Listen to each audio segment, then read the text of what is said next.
Olá, meninada do segundo ano, tudo bem? Como vão vocês? Yes, na paz, né? Agora tá chegando férias, bacaninha, mas ainda temos umas aulinhas, tá bom? Seu tio vai fazer uma aula de literatura com vocês. Tio, você vai começar com a apostila nova, matéria nova? Não, deixa para depois das férias a gente começa uma apostila nova com matéria nova, tá bom? Nós vamos dar uma olhadinha no que ficou para trás. Lá no pré-modernismo, seu tio disse assim, nós temos grandes escritores aqui, viu? Nós temos o Euclides da Cunha, extraordinário. Nós temos o Monteiro Lobato, extraordinário. Nós temos o Lima Barreto, extraordinário. E nós temos o poeta Augusto dos Anjos, extraordinário. Mas, tio Fábio, você não contou nenhuma história pra gente assim que fosse completa e tal. Não dá pra contar um pouco? Ai, dá. Vamos dar uma olhadinha no Os Sertões, do Euclides da Cunha. Opa, você vai contar os sertões pra nós, tio Fábio? Por nada. Sabe, férias estão aproximando, seu tio vai fazer, na verdade, uma coisa chamada fofoca. Tudo bem pra vocês? Não gostam? Ah, não, então não... Gostam? Ah, ok, então faço. Vamos fazer fofoca? Vamos contar um pouco da vida do Euclides da Cunha pra vocês? O Euclides da Cunha, autor de um dos mais importantes livros da literatura mundial, Os Sertões, aquela obra plural, né, que envolve geografia, geologia, antropologia, história, literatura, tudo num mesmo livro, por isso que é chamado de uma obra plural, como vocês responderam na prova para mim. Muito obrigado, acertaram direitinho. O Euclides da Cunha, ele foi um dos mais importantes intelectuais brasileiros. Bastaria se ele tivesse escrito Os Sertões, mas ele foi o primeiro sujeito que colocou os olhos fora do litoral do Brasil. Porque os escritores, eles escreviam muito sobre Rio de Janeiro, escreviam sobre São Paulo, escreviam até algumas cidades nordestinas, Salvador, mas não davam bola para o interior do Brasil, para o sertão brasileiro. Nós somos sertanejos. O que seria o sertão? O oposto de litoral. Então tem a moçada do litoral, que está próxima do mar, e tem a moçada que está no interior do Brasil. Esse pessoal que está no interior do Brasil a gente chama de sertanejo. Por isso que a gente fala de música sertaneja, música que não é do litoral. Nós vamos fazer uma analogia, vamos fazer uma comparaçãozinha aqui. O que seria uma música de litoral? Toca muito samba, né? A gente vê muito o axé na Bahia, o samba no Rio de Janeiro. Talvez seja essa música da praiana. A Bossa Nova, que é a música mais conhecida do Brasil no mundo, Tom Jobim, Vinícius de Moraes, João Gilberto tocando Bossa Nova ali no Rio de Janeiro, Ipanema. Olha que coisa mais linda, mais cheia de graça, ela menina que vem e que passa, a caminho do mar. É uma música praiana, uma música litorânea. E a música sertaneja é a nossa, aqui do sertão, né? Não há, ó gente, ou não, luar como esse do sertão. Escritor nenhum até então tinha olhado para o sertão brasileiro. E o Euclides disse, eu vou olhar, mas eu vou olhar profundamente. Tanto que ele faz, na primeira parte dos sertões, que é chamada de A Terra, uma análise da geografia, da geologia, da vegetação, do clima, da geografia. Do Oiapoque ao Chuí, do Brasil inteiro. Ele faz uma análise de como é o sertão brasileiro. Compreende? O camarada era de uma inteligência extraordinária. Na segunda parte, que é chamada de O Homem, ele trabalha com antropologia, ele trabalha com sociologia, o homem na sociedade, né? O homem em si, o estudo do homem na sociedade, antropologia, sociologia, e faz uma análise intelectual mesmo. O camarada era de uma inteligência atroz. E na terceira parte, que é a luta, aí vem a parte que começa um pouco a fofoca, que é o Arraial de Canudos, isso a gente conversou, uma cidadezinha lá na Bahia, que tinha um Antônio Conselheiro, que tinha levado 20 mil pessoas para lá, e que foram depois massacrados pelo exército brasileiro, que era, na época, uma ditadura militar. E o Euclides da Cunha foi lá ver. O Euclides da Cunha, ele foi assistir como jornalista o massacre que aconteceu em Canudos, lá na Bahia. E ele pôde escrever Os Sertões porque ele tinha certeza do que se passou, porque ele foi lá, investigou, conversou com pessoas e foi testemunha ocular da história brasileira. O exército massacrando com seus canhões aqueles pobres homens que estavam lá no Arraial de Canudos. Então ele estava fora de casa? Tava.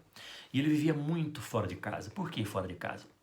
Ele morava no Rio de Janeiro, ele era um moço bonito, ele era um moço muito inteligente e ele fez aquilo que todo moço bonito e inteligente fazia no Rio de Janeiro naquela época. Entrou para o exército, foi estudar no exército.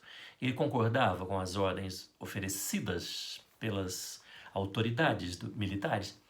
Não concordava. Então ele sofreu muito ali, mas ele estudou, ele aproveitou o que ele pôde, mas ele sofreu e foi até um pouco perseguido. Ele acaba saindo do exército porque ele entrou em desacordo com o pensamento dos militares. Mas, o que é o mundo, hein? Ele acabou conhecendo uma moça também chamada Linda. Uma moça linda, uma moça belíssima, era considerada a moça mais bonita da sociedade carioca naquele momento. E, nossa, seu tio está esquecendo o nome da moça, meu Deus. Ana de Assis. Ana de Assis. Era a Gisele Bündchen do Rio de Janeiro, naquele momento que a gente está falando, final do século XIX, começo do 20, por ali. E o Euclides da Cunha se apaixonou pela Ana de Assis e ela também por ele, e os dois acabaram se casando. Problema, sim, ela era filha de militar. Deu um trabalho danado. Mas enfim, os dois se casaram, foram viver a vida deles e tiveram lá seus filhos. E o problema, o homem ficava muito tempo fora de casa. Porque ele era jornalista, porque ele era escritor, porque ele era pesquisador, tinha um monte de função, além de ser engenheiro civil. Ele veio para um lugar chamado São José do Rio Pardo. Vocês conhecem, é daqui do lado. O tio Fábio deu aula lá durante muitos anos. E lá em São José do Rio Pardo, vocês devem conhecer aquela ponte de metal que existe ali na cidade, que cruza a cidade. Ela é histórica, porque foi ali, na construção daquela ponte, que foi do Euclides da Cunha, que ele se sentou lá na casinha dele e escreveu os sertões. Então é importantíssimo. Ele tinha tudo registrado porque ele era jornalista. Ele mandava para o jornal Estado de São Paulo tudo que ele viu em Canudos. E depois ele foi mandado como engenheiro para construir essa ponte em São José do Rio Pardo. E lá ele aproveitou e botou tudo no livro. Ele escreveu o livro lá em Rio Pardo. Existe a Semana Euclidiana. Todo agosto tem um encontro lá em São José do Rio Pardo para enaltecer e pesquisar o que tem a pesquisar sobre a obra Os Sertões do Euclides da Cunha. Perceberam? Fica muito tempo fora de casa. E a mulher dele, Ana de Assis, linda daquele jeito, sozinha, quase que o tempo todo, porque o marido sempre trabalhando, viajando. Pois é, um belo dia, ela já era uma senhora, e ela já tinha até um filho de 18 anos. E um belo dia, ela cansou de ficar sozinha cuidando dos filhos, e ela falou com Euclides, está muito difícil, eu vou morar na casa de uma parenta que eu tenho, ela tem um pensionato, eu vou morar ali no pensionato dela junto com os nossos filhos. Euclides disse, tudo bem, melhor para você. E ela foi morar naquele pensionato com as crianças, e já tinha um filho de 18 anos, e o menino era do exército também, todo mundo entrava para o exército. E um belo dia apareceu do interior do estado do Rio de Janeiro, na cidade do Rio de Janeiro, na pensão onde estava a Ana de Assis, um primo dela, jovenzinho de 18 anos, chamado, Deus, que vontade de lembrar o nome dele. O nome dele é péssimo. Seu tio esqueceu. É um nome ruim. E apareceu esse menino bonito pro exército. Era o melhor atirador que tinha no exército, era esse menino. E quando esse mocinho encontrou a Ana de Assis, já sabem, né? Blém, blém, blém, blém. Eles se apaixonaram. Ela, uma senhora, casada por ele, e ele, um jovenzinho, chegando na cidade grande, se apaixonou por ela. Só que ele era o melhor amigo do filho da Ana de Assis. Eles eram amicíssimos, estavam no exército juntos. E, de repente, o menino se apaixona pela Ana de Assis e ela por ele, e eles começam a manter uma relação amorosa. Quando Euclides da Cunha voltava das suas viagens, algumas pessoas diziam, Euclides, fica de olho, fica atento. Ele achava que era tudo uma grande bobagem, mas numa das vezes ele ficou com muita dúvida, questionou a Ana de Assis e ela não teve como negar. Ela disse, é verdade. Nessa altura do campeonato, o rapazinho já tinha se mudado para uma casa junto com o irmão dele. O Euclides pegou um revólver, foi até a casa do rapaz, arrombou a porta e disse, você está saindo com a minha esposa. Pá! Acertou a parede. Pá! Acertou o teto. pá, acertou o ombro do rapaz. E o rapaz saiu correndo e deu tempo de chegar até no quarto dele, onde ele abriu a gaveta, pegou um revólver. Não sei se vocês estão lembrados, ele era o melhor atirador do exército. Pegaram, ele se virou para o Euclides da Cunha e pá! Acertou em cheio.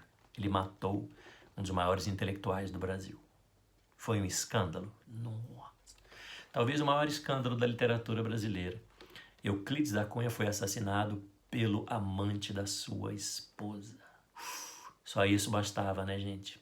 Mas as histórias do tio Fábio nunca terminam assim, né? 1, 2 e já acabou. Não. Depois de tudo resolvido, o filho mais velho da Ana de Assis e do Euclides da Cunha, então descobriu que o melhor amigo dele estava ficando com a própria mãe. Ele disse, não vai ficar assim não. Pegou um revólver, foi até a casa do rapaz, arrombou a porta, pá, atirou na parede, pá, atirou no teto. Deu tempo do rapaz chegar até a gaveta, abrir e pegar o revólver.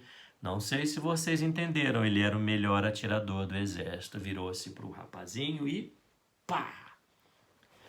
Matou o filho do Euclides da Cunha com a Ana de Assis. Como eles tinham muitos filhos, o terceiro... Não, tô brincando, aí também já é um pouco demais, né? Veja que história complicada. Euclides foi assassinado pelo amante da esposa e o filho dele também foi assassinado pelo amante da mãe. História tenebrosa, né? E aí tem um livro que foi escrito a respeito e a Ana de Assis, ela deu o depoimento dela e a escritora colocou lá. E tem uma frase bonita que ela diz assim, eu não errei, amei. Meio que se desculpando da maneira que acabou tragicamente a história de amor dela com o rapazinho e dela com o Euclides da Cunha. Fofoca da boa, hein, Brasil? Pesquisem isso. Tem uma série da Rede Globo, eu não sei se está passando no Globoplay, olha o seu tio fazendo merchandising aqui, né? Não sei se tem. Chama-se Desejo. Se vocês encontrarem essa minissérie, assistam, é muito bonita. Conta essa história, a história de Euclides da Cunha com Ana de Assis. Ok? Um grande beijo. Fiquem com Deus.